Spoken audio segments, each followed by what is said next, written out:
Assalamualaikum warahmatullahi wabarakatuh. Halo sahabat Kampus Hebat, jumpa lagi kita di acara podcast Kampus Hebat Stikes Budi Luhur. Kali ini saya mau bawain tema nih yang sangat up to date, yang tentunya mahasiswa-mahasiswa kesehatan ini sangat dibutuhkan ya. Tema ini kita angkat mengenai satu hal yang pasti mahasiswa atau teman-teman sahabat Kampus Hebat pasti ini harus dilalui loh. Nah ini tema kita yaitu tentang uji kompetensi. Tentu teman-teman sudah tidak asing dengan uji kompetensi karena pasti teman-teman di kesehatan ini harus melalui tahapan ini. Untuk itu mari kita simak. Ini ada satu narasumber kita yang sudah ahli di menangani uji kompetensi ini. Ini ada dosen kita yang sudah hadir, Bu Dede. Halo, apa kabar Bu? Assalamualaikum. Sehat? Sehat. Bagaimana Ibu Imu? Alhamdulillah. Ini kita mau bicara tentang uji kompetensi ya. Ini kebetulan sebentar lagi kan ini anak-anak tingkat akhir ya, yang pasti akan mengikuti uji kompetensi. Ya. Nah tentu teman-teman sahabat kampus pengen tahu nih gimana tips, trik menghadapi uji kompetensi, persiapan apa yang harus dilakukan oleh teman-teman kampus hebat ini. Dari Bu Dede sendiri, ini Bu Dede sebagai dosen apa Bu? Dosen S1 Perawatan ya? Oke, satu matanitas yang ada di pendidikan nurse. Pendidikan nurse, terus Ibu sekarang pegang di komisi di ketua komisi uji kompetensi. Oke, ketua komisi uji kompetensi ya Bu ya. Ini udah banyak yang yang mendiskusikan uji kompetensi dari tahun sebelumnya ya, dulu 2018 saya juga pernah adain seminar tentang itu. Nah, kira-kira nih mengapa di kampus hebat Budi Luhur ini dibentuk komisi uji kompetensi? Ceritain dong Bu. Iya, terima kasih Bu Imut pertanyaannya ya. Ini adik-adik, untuk komisi uji kompetensi itu emang adanya di Budi Luhur ya. Nah, jadi di Budi Luhur ini mewadahi bagaimana sih mahasiswa-mahasiswa di 3 prodi ya. Di sini kan ada pendidikan nurse, D3 keperawatan dan bidan. Nah, jadi di sini saya mewadahi atau di sini yaitu wadah untuk bagaimana sih memotivasi mahasiswa yang tingkat 3 akhir ya, atau yang nurse itu di tingkat akhir. Nah, jadi di sini memotivasi mahasiswa untuk mengenal bagaimana sih soal-soal pinyet ya. Pinyet berarti kan soal-soal kasus sebetulnya. Nah, jadi karena di sini perawat, bidan, jadi berarti harus tahu apa sih soal-soal yang menjadi kasus di rumah sakit, terus juga di masyarakat gitu. Jadi kalau misalnya di sini mahasiswanya diperkenalkan khususnya tingkat akhir, nah jadi di sini mahasiswa sudah terpapar ya dengan informasi bagaimana sih soal-soal tersebut. Nah, tapi bukan berarti tingkat akhir aja Bu. Ya, adik-adik juga. Jadi di Stikes Budi Luhur ini dikenalkan itu dari mulai tingkat 1. Ya, jadi soal-soal uji kom yang nanti akan mahasiswa dapatkan nanti itu dari tingkat 1 sudah dapat. Dari tingkat 1 itu. Jadi adik-adik nanti kalau misalnya kuliah di Budi Luhur ini tingkat 1 itu soal-soalnya udah pinyet ya, minimal di sini ada soal cerita ya, soal cerita yang mengarahkan ke rumah sakit gitu, atau di masyarakat ya, di pelayanan di puskesmas misalnya gitu, atau kesehatan masyarakat itu. Nah, jadi di sini soal-soalnya yang biasa ya, yang diujikan di secara nasional ya, jadi uji kompetensi. Nah, jadi di Stikes Budi Luhur ini emang ada bermacam-macam tadi di pendidikan nurse ya. Jadi ada namanya sinersi ya. Sinersi itu suatu sistem ya, sistem yang di dalamnya itu ada tentang soal-soal dan begitu pembahasannya, berikut pembahasannya. Jadi mahasiswa di sini sudah terpapar tuh dari tingkat akhir kalau untuk sinersi itu. Nanti mudah-mudahan mulai dari awal ya mereka sudah dikenalkan. Karena sinersi sekarang juga emang ada perubahan-perubahan lagi. Jadi yang kemarin itu 7 mata ajar, sekarang ditambah dengan kebutuhan dasar manusia. Jadi lebih berkembang lagi, makanya bisa diterapkan pada mahasiswa yang tingkat 1. Nah, jadi untuk yang tadi sinersi itu di pendidikan nurse, nah nanti juga di bidan dan juga D3 keperawatan itu ada CBT. ya, computer based test. Nah, jadi mahasiswa dikenalkan nih dari soal-soal yang per semester itu ya, atau bukan per semester. Jadi satu semester itu 3 kali ujian mereka itu ya. Nah, jadi mereka sudah dibiasakan diberikan soal-soal oleh dosennya, dan juga nanti ada tesnya, dan berikut nanti uji kompetensi itu mereka sudah terpapar dan juga sudah familiar gitu ya, sudah lebih memahami bagaimana sih soal-soal yang mereka hadapi itu, dan diharapkan mereka itu ya, mahasiswa-mahasiswa Budi Luhur itu lulus 100% gitu. Amin ya. Amin. Itu tujuannya. Oke Bu, tadi kan ngebahas tentang soal vinyet sama sinersi ya. Sebelum ke sana saya pengen tahu komisi uji kompetensi ini sebenarnya peran dan fungsinya seperti apa? Iya. Nah, jadi tadi kan memotivasi ya, memotivasi dari masing-masing prodi. Nah, jadi di sini prodi itu harus menyiapkan soal-soal yang tadi ya, yang kasus itu ya. Jadi berarti di sini memotivasi dosen-dosennya, juga memotivasi mahasiswanya untuk mengenal soal-soal tersebut. Nah, jadi di sini diharapkan ya, tujuan akhirnya itu mahasiswa mengikuti ujian lebih mudah gitu. Juga di sini tadi mahasiswa itu bisa lulus maksimal ya, ujung-ujungnya harus 100% gitu. Nah, kan selama ini juga banyak tuh mahasiswa-mahasiswa yang istilahnya retiker ya. Jadi maksud tuh yang tidak lulus sekarang nanti harus mengikuti ujian lagi. Nah, jadi diharapkan retikernya itu sedikit gitu. Dan sekarang itu kan ada sistem exam ya, exit exam. Nah, jadi kalau misalnya di sini sudah diterapkan, emang rencana tahun sekarang 2021 itu ada exit exam. Jadi maksudnya itu mahasiswa yang tidak lulus saat ini dan sampai dengan tahun depan itu nanti akan diujikan ke stikes lain gitu. Nah, itu tidak diharapkan oleh kami. Nah, makanya sekarang untuk komisi uji kompetensi itu harus memotivasi semua prodi mengenalkan soal-soalnya, dan juga mahasiswanya itu harus termotivasi juga ya dengan latihan-latihan, dan juga nanti mereka harus lulus ya ujung-ujungnya itu semua. Oke, berarti komisi uji kompetensi ini ya, sahabat kampus hebat, ternyata ini berperan sangat baik dan bagus. Selain tadi memfasilitasi soal-soal yang disediakan oleh kampus, yang tentunya mungkin tadi dibuat oleh dosen-dosennya melalui soal-soal vinyet, juga memotivasi juga ya untuk mahasiswa supaya ikut pelatihan yang diadakan oleh komisi uji kompetensi ini. Oke Bu, selanjutnya kalau soal vinyet sendiri sebetulnya susah nggak sih? Sebetulnya kalau misalnya kita memahami ya, kan pertama tahapan-tahapannya itu tahu ya, selanjutnya ujung-ujungnya kita memahami. Nah, di situ nggak susah, karena di sini kan komponen yang harus diketahui itu dari mulai knowledge ya, attitude atau sikap, dan juga skillnya. Nah, jadi soal itu ada di tiga ranah itu. Nah, jadi mahasiswa di sini dikenalkan tentang bagaimana sih pengetahuannya. Jadi kalau misalnya di sini soalnya ya, bagaimana sih kalau kita menangani pasien yang asma misalnya gitu, kan pengetahuannya sudah didapat tuh ya dari knowledge-nya itu. Nah, sikapnya bagaimana menghadapi orang asma itu ya, dan juga keterampilannya atau skill-nya itu berarti orang asma itu harus diapain. Nah, jadi itu kan soal-soal yang biasa ada di masyarakat atau di rumah sakit maupun di puskesmas. Nah, mahasiswa harus betul-betul memahami ketiga ranah itu diaplikasikan ke soal. Oke, jadi tipsnya adalah mengenal dari sisi skill, pengetahuan dan sikap ya. Dan tentunya ini yang biasa terjadi di teman-teman sahabat kampus yang lagi kampus hebat ini yang lagi pada praktek ya. Ya, jadi ketika mereka praktek mungkin itu ya yang banyak keluar di soal-soal ini. Jadi ketika praktek perhatikan dari sisi skill, pengetahuan dan sikap ya, ini sangat penting. Oke, itu tipsnya knowledge, ya. attitude dan juga skillnya ya, tiga ranah itu. Jadi tiga ranah itu yang mesti dikuasai oleh mahasiswa sahabat kampus hebat yang nanti akan ikut uji kompetensi. Iya. Uji kompetensi ini sebetulnya mulai ada sejak tahun berapa nih Bu?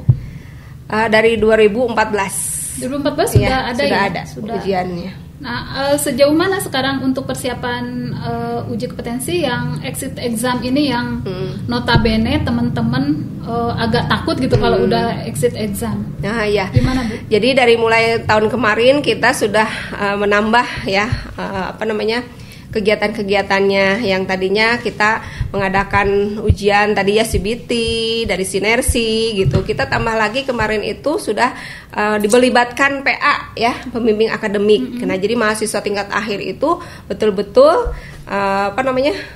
terus mengadakan komunikasi dengan PA-nya, dan PA-nya di sini betul-betul memantau juga bagaimana pembelajaran mereka. Hampir tiap hari ya mereka itu dibimbing oleh dosen PA-nya di saat-saat akhir ya, saat-saat menjelang uji kom itu. Nah, jadi tiap hari dosen PA-nya itu memantau, dan di sini mereka kan berlatih tadi ya untuk yang dinas itu menggunakan sinersi. Nah, jadi soal-soal sinersi tadi dibahas oleh mahasiswa, dan pembimbing akademiknya itu meminta nilainya, berapa nilai yang didapatkannya. Jadi gitu. ada prediksi ya, sebelum gitu. mengikuti uji yang sesuai ini ya, pas waktunya. Dan juga nanti akan kesimpulannya, misalnya materi apa ya, pelajaran apa yang masih kurang. Nah, di situ harus terus ya diulang-ulang gitu. Mereka harus benar-benar paham.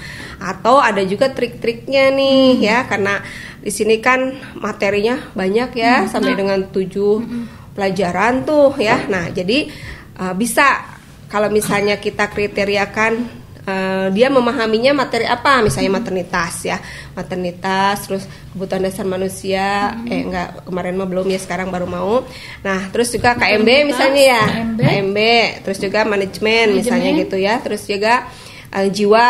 Nah, kalaupun misalnya memahami minimal 5 lah ya, sama tambah satu lagi misalnya materi perawatan anak misalnya ya, 5 materi. Nah, dia betul-betul di sini 5 materi itu harus benar-benar nilainya 90 minimal. Ini yang 5 tuh yang mau diuji kom kan? Iya, yang mau diujikan. Jadi teman-teman mesti siap dengan kelima materi ini. Ya, itu satu minimal anak, ya. Anak, KMB, terus apa lagi tadi, jiwa, perawatan maternitas, terus manajemen ya. Nah, itu minimal 5 itu harus benar-benar dikuasai. Ya. Nah, untuk yang 2-nya kan tadi 7 ya, yang 2-nya itu bukan berarti sama sekali nggak tahu.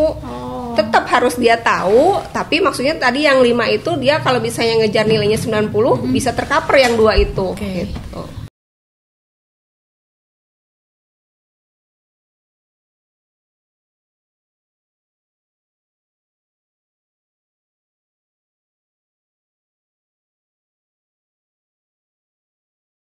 Masih di podcastnya Kampus Hebat, kita masih bahas tentang uji kom. Ini ada satu hal yang menarik mengenai uji kom ini ya. Tadi kan udah bahas banyak ya, mulai dari persiapannya seperti apa. Terus tadi mahasiswa harus ikut dari awal, masuk tingkat 1 udah dijelasin, udah diajak untuk berlatih mengenal soal-soal VNET di uji kom. Nah, ini banyak yang ingin tahu, terutama mahasiswa yang belum di tingkat akhir. Kira-kira mata kuliah apa aja yang harus dikuasai dan menjadi syarat untuk lulus? Ya, jadi untuk tingkat 1 tuh sebetulnya semua harus lulus ya. Jadi masing-masing pelajaran di tingkat 1, semester 1, semester 2 sampai dengan nanti di semester, kalau untuk tingkat S1 itu sampai dengan tingkat 4 ya, semester 8. Nah, untuk yang D3 itu sampai dengan tingkat 3 ya, atau semester 6, dan juga bidan sama. Nah, tapi kan karena saya tadi bicaranya mengenai uji kompetensi ya. Nah, uji kompetensi di sini kan materinya tadi yang dikatakan minimal 5 ya yang harus dikuasai. Contohnya tadi ada KMB ya. KMB. Nah, di sini emang SKS-nya kan besar ya, paling besar SKS-nya, dan soal-soalnya juga paling banyak. KMB ini keperawatan medikal bedah ya, teman-teman. Ya, keperawatan medikal bedah. Nah, selanjutnya ada keperawatan maternitas ya. Nah, itu SKS-nya sama dengan keperawatan anak ya, dan juga keperawatan jiwa. Nah, jadi KMB 4, anak, jiwa, maternitas ya. Satu lagi misalnya di sini manajemen ya, keperawatan manajemen ya. Nah, jadi yang 5 itu di uji kompetensi misalnya dikuasai nih ya, harus dikuasai. Nah, tapi yang lainnya ada gawat daruratan kan kayak gitu. Jadi bukan berarti di sini gawat darurat itu harus atau nilainya boleh kosong, tidak juga. Jadi dia tetap punya, tapi yang 5 ini dia nilainya harus benar-benar 90. Nah, nanti mengcover yang 2 itu gitu maksudnya. Jadi yang 5 ini memang betul-betul harus dikuasai sehingga yang 2 ini menjadi untuk mengcover ya yang kekurangan yang tadi. Iya, betul. Nah, tapi tadi yang ditanyakan di tingkat 1 ya. Nah, tingkat 1 tuh semua nilainya harus dikatakan merah lah istilahnya gitu. Merah, tidak merah maksudnya ya. Jadi tidak merah. Jadi di sini nilai yang minimalnya itu baiknya itu 70. Di sini untuk yang nilai B ya 76 kayak gitu. Batas Ya. nilai B 76 ya. Nah, itu yang dinamakan harus dikuasai di semester 1, 2, 3, 4, 5, 6 untuk sampai yang D3 sampai akhir ya. Sebelum mengikuti uji kompetensi. Jadi semua harus lulus dulu di semua mata kuliah, baru boleh ikut ke uji kom. Uji kom, betul ya. Nah, itu pun nilai itu bukan berarti hanya knowledge aja ya, bukan hanya pengetahuan aja, tapi ada nilai skillnya dan juga attitude-nya atau sikapnya. Nah, itu jadi nanti kumulatif gitu. Nah, jadi nilai-nilai itu yang emang harus dikuasai oleh mahasiswa gitu. Kira-kira ada kendala nggak di mahasiswa untuk mengikuti uji kom ini? Sebetulnya sih alhamdulillah ya, mereka itu kalau misalnya di sini motivasi tadi ya, jadi utama di sini ada motivasi. Jadi kami itu Komisi Uji Kompetensi bersama dengan Prodi ya tentunya, bersama dengan Stikes Budi Luhur, juga waket-waket, juga ada Kaprodi, Sekprodi, juga lembaga, kepala lembaga dan yang lainnya pun saling membantu gitu ya. Dan yang paling ini tadi yang saya katakan PA, pembimbing akademiknya. Nah, jadi di sini kami memberikan motivasi ya secara keseluruhan dan mahasiswa di sini merasa senang juga kan ya kalau misalnya diperhatikan gitu ya. Jadi kalau misalnya di sini mahasiswa sudah merasa senang, tentunya merasa soal-soal yang dibacanya pun menjadi mudah mungkin ya. Nah, jadi itu tipsnya. Jadi semua harus membantu, harus memperhatikan mahasiswa dan juga dari tim marketing ini juga memberikan player ya. Jadi selamat mahasiswa D3 Keperawatan misalnya atau S1 atau bidan mengikuti uji kompetensi tanggal sekian sampai tanggal sekian. Nah, jadi mahasiswa tuh merasa bangga gitu ya karena di sini semua tim memperhatikannya gitu. Kayak tuh sahabat kampus hebat sangat beruntung banget ya di kampus Budi Luhur ini dalam menghadapi uji kom. Selain tadi soal-soal udah dipersiapkan dari sejak awal sampai akhir, juga ada motivasi dari dosen-dosennya, dari staf dan dari semuanya ya untuk mensukseskan dan menghantarkan teman-teman lulus uji kom 100%. Iya, dan alhamdulillah kemarin itu Stikes Budi Luhur itu nilai juara pertama di Jawa Barat. Nih, nggak salah nih kampus hebat ya. Iya, yang Pesteker ya, yang Pesteker juara pertama ya. Iya, alhamdulillah. Teman-teman makanya jangan ragu untuk belajar di Budi Luhur karena untuk uji kom sendiri ini dari Bu Dede sebagai ketua Komisi Uji Kom sudah sangat mempersiapkan buat teman-teman yang nanti akan menghadapi uji kom. Oke, Bu Dede ini udah banyak yang masuk ke saya ya. Saya rangkum beberapa pertanyaan yang mirip-mirip tapi mungkin ini bisa mewakili semuanya. Ini ada yang nanya, mahasiswa sudah melewati proses akademik dan atau profesi dan sudah dinyatakan lulus secara institusi. Mengapa harus ada uji kompetensi lagi? Iya. Itu regulasi ya. Jadi regulasi di Indonesia tentunya ya. Nah, jadi AIPNI juga AIPIKI dan juga AIPKIN ya untuk bidannya. Nah, itu sama-sama menerapkan regulasi dari pemerintah itu bahwa mahasiswa bukan hanya di Stikesnya atau di universitasnya yang mengadakan ujian, tapi harus ada ujian nasional gitu. Karena kalau dia lulus ujian nasional di Indonesia, ya nasional di Indonesia ya, nah itu bisa ke luar negeri gitu. Jadi maksudnya diakui gitu ya. Sementara kan kalau dulu hanya Indonesia aja yang mengakui. Nah sekarang mah seperti yang nurse itu ke luar negeri juga sudah diakui nurse-nya. Jadi ini sangat bermanfaat sekali ya. Jadi teman-teman memang harus mengikuti uji kompetensi ini ya. Selain itu mungkin ada surat tanda registrasi ya yang pasti dibutuhkan melalui uji kom ini ya. Iya, betul. Nah, jadi setelah lulus uji kompetensi ada surat kompetensi ya. Jadi maksud dia udah lulus, sembari nunggu STR keluar ya, surat tanda registrasi keluar. Nah, jadi itu pengakuan secara nasional dan juga ya itu syarat kalau misalnya mau bekerja ya. Nah, jadi di suatu rumah sakit, puskesmas maupun perusahaan-perusahaan ya harus biasanya meminta ya STR-nya. Jadi kalau misalnya udah keluar STR berarti dia udah kompeten ya. Jadi kompeten di sini ya sesuai dengan bagian atau jurusan mana ya, jurusan bidan, perawat D3 atau perawat nurse gitu. Jadi syarat untuk mendapatkan STR harus melewati uji kompetensi ini. Ya? Dan ini berlaku untuk nanti kalau mau kerja ke luar negeri, STR ini bisa digunakan ya Bu ya? Bisa.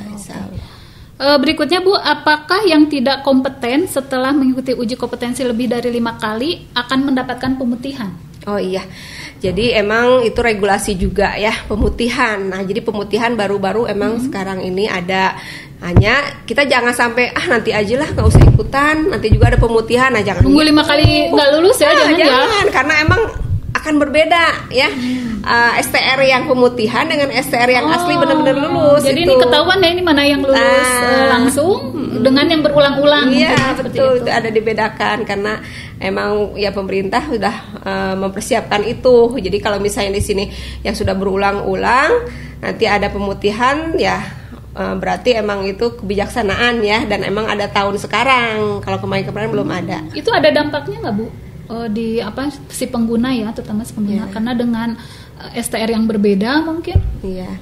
Biasanya sih yang demikian itu kan yang sudah bekerja ya. Jadi maksudnya dia sebelumnya sudah bekerja. Jadi akhirnya kan dia kuliah lagi, ambil kuliah lagi, dan seperti yang sudah diketahui lah ya. Jadi maksud tuh cara berpikirnya mungkin sudah ada pengurangan ya. Kalau misalnya komputer itu ada Pentium kan gitu ya. Pentium berapa gitu ya. Nah, jadi untuk yang bekerja itu emang yang biasanya suka berulang-ulang ujiannya itu. Jadi tetap ya sahabat kampus hebat, harus uji kompetensi lulus langsung ya, lulus murni ya. Jadi jangan menjadi reteker tapi harus berusaha untuk menjadi lulusan terbaik ya. Lulus langsung uji kom lulus.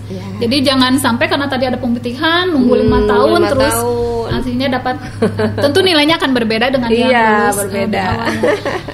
Terus ini ada lagi, apakah ada batasan untuk mengikuti uji kompetensi? Misalnya harus karena tidak lulus terus dibatasi harus sampai berapa kali mengikuti uji kom ini? Kalau untuk sekarang itu tadi yang ada exit exam itu ya. Nah, jadi 2 kali tidak lulus, akhirnya dia harus mengikuti ujian di tempat lain gitu. Makanya harus betul-betul nih mahasiswa atau misalnya yang sudah melaksanakan reteker, melaksanakan uji kom yang ke-1, yang kedua ini harus betul-betul lulus ya. Jadi nanti 2 kali dia harus uji kompetensi dan mengikuti pembelajaran terlebih dahulu di universitas atau di Stikes itu. Ya, jadi makanya harus betul-betul menguasai ya, harus punya usaha atau punya waktu senggang ya mempelajari atau ya memahami ya materi-materi atau minimal di sini soal-soal ya yang ingat itu. Ya? Iya. Ini sangat menarik sekali ya. Ini banyak banget yang bertanya nih Bu Dedeh, tapi kita break dulu sebentar ya teman-teman.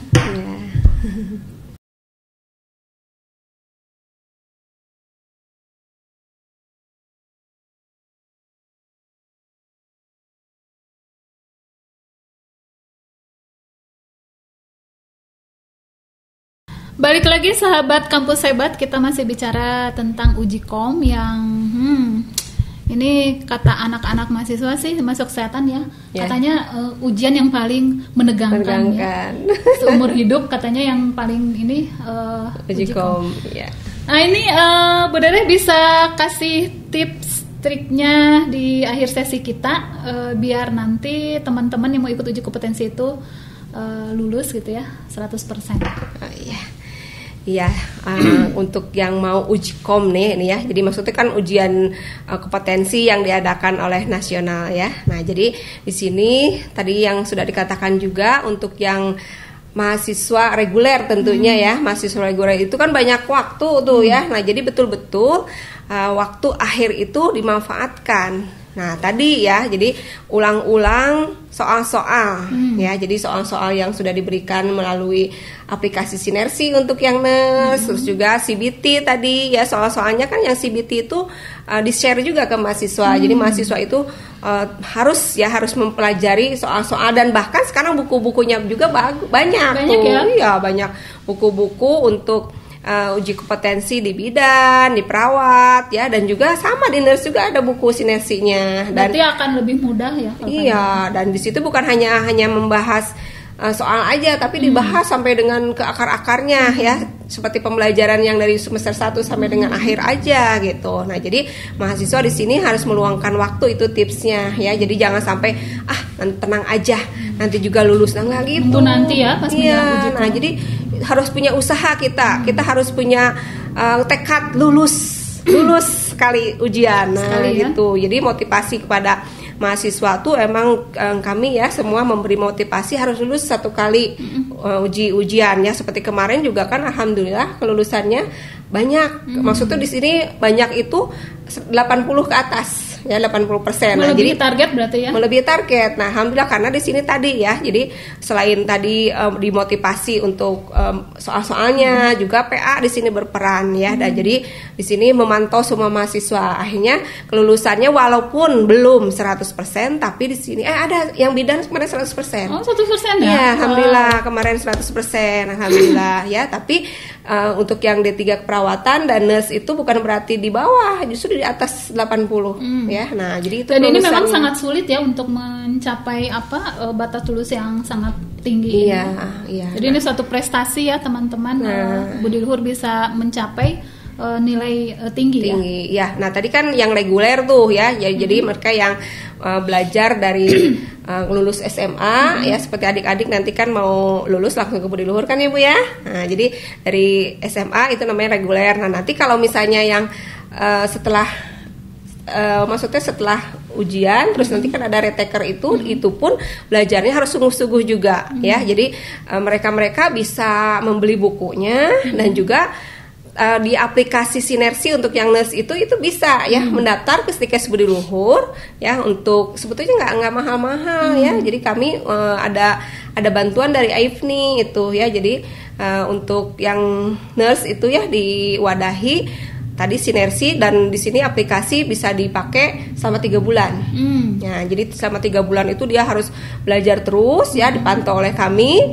Nah, dia juga harus sampai nilainya maksimal 100. Nah, nanti dengan dia berlatih tiap hari ya, untuk yang walaupun tadi yang sudah bekerja juga bisa kan ya, meluangkan waktu. Walaupun misalnya saya tuh bisanya cuma 15 menit nggak apa-apa gitu, tapi harus ada nilainya di situ berapa. Jadi sehari 2 hari nanti dia akan bertambah gitu. Jadi untuk yang reguler maupun yang non-reg itu istilahnya ya, yang tadi yang sudah bekerja itu harus meluangkan waktu, harus punya usaha.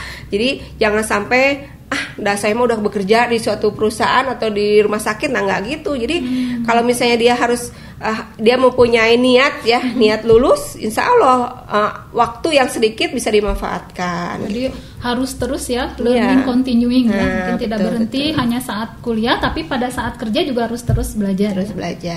Oke, ada yang mau disampaikan mungkin Bu Dede, closing statement? Oh iya, nah jadi untuk adik-adik ya, tadi ya pemaparan sudah banyak. Coba mangga silakan untuk bergabung ke Stikes Budi Luhur ya, karena tadi Stikes Budi Luhur itu sangat memperhatikan mahasiswanya untuk lulus 100% maksimal ya. Nah, jadi nanti adik-adik itu kalau sudah akhir tidak akan ragu-ragu dan tidak akan takut lagi ya untuk ujian yang tadi dikatakan tegang itu ya. Mudah-mudahan di Stikes Budi Luhur tidak tegang ya.